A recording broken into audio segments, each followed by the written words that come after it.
lang muna sila ma'am dito. Bababa na yun.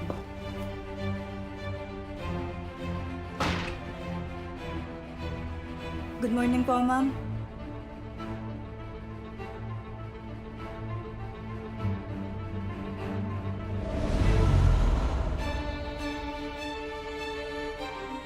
Madali lang naman ang trabaho natin dito. Kasi nga, dalawa lang naman ang amo natin. Si Sir Alex naman, naku!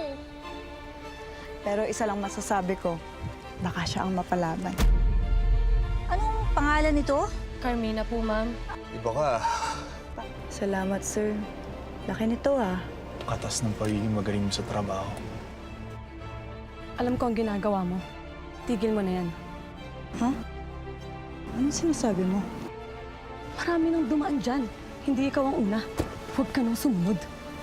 Magsisisi ka lang. Salamat.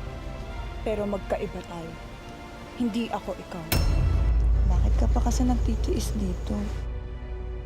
Hindi tayo mapapakain ng dignidad! Di ba ayoko ng tanga? Sinabi ko na yun sa'yo.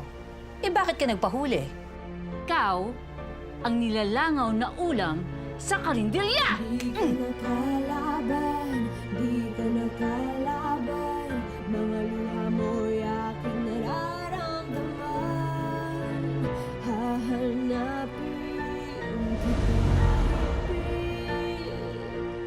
at Iba talaga pag sariwa, matamis, makatas.